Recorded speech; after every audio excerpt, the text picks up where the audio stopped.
இன்னைக்கு சண்டே. வெளில போறப்ப அதிரனுக்காக என்னலாம் கேரி பண்ணேன்னு சொல்லிட்டு பார்க்கலாம். இந்த டயப்பர் பேக் தான் அதிரன் பிறந்ததுலருந்தே நான் யூஸ் பண்ணிட்டு இருக்கேன். குவாலிட்டி சூப்பரா இருக்கு. ஃப்ரண்ட்ல வந்து ஃபீடிங் பாட்டில்லாம் ஸ்டோர் பண்றதுக்காக ஒரு கம்பார்ட்மெண்ட் இருக்கு.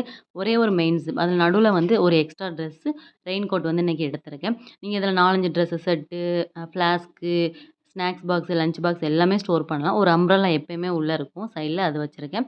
அப்புறம் வந்துட்டு ஒரு பிஸ்கட் பாக்கெட் உள்ள போட்டிருக்கேன். இதில வந்து 2 டயப்பர் வந்து வச்சிருக்கேன். Extra diaper. அதுக்கப்புறம் அந்த சைடு ஒரு குட்டி ஜிப் இருக்கும். அதில கூலர்ஸ் வச்சிருக்கேன். அது போக அதே மாரி இந்த சைடு வந்து 2 கம்பார்ட்மெண்ட் இருக்கும். அப்புறம் இன்னைக்கு லஞ்ச் வந்து அவனுக்கு நான் கேரி பண்ணிக்கிட்டேன். எப்பவுமே அவுட் சைட் ஃபுட் வந்து அவனுக்காக நான் ப்ரிஃபர் பண்ணவே மாட்டேன். ஹோம் ஃபுட் தான். வாட்டர் பாட்டில் எடுத்துட்டு அவங்க அப்பா பைக் எடுத்தோனே சார் ஹாப்பி ஆயிட்டாரு. நம்ம இப்ப எங்க போயிட்டுருக்கோம்னு பார்த்தீங்கன்னா, பீச்சுக்கு தான் போயிட்டுருக்கோம். அதிரன் வந்து கண்டிப்பா பயப்படுவான்னு தான் நெனச்சேன். கடைசியா பீச்சுக்கு போய் 1 இயர் ஆயிடுச்சு. அப்போ வந்து ரொம்ப பயந்தான் தண்ணிய பார்த்தோனே. பட் இந்த டைம் அப்படி இல்ல. நல்லாவே அவன் விளையாண்டான். குளிக்க போறேன், குளிக்க போறேன்ட்டு. என்னலாம் பண்ணோம்னு சொல்லிட்டு நெக்ஸ்ட்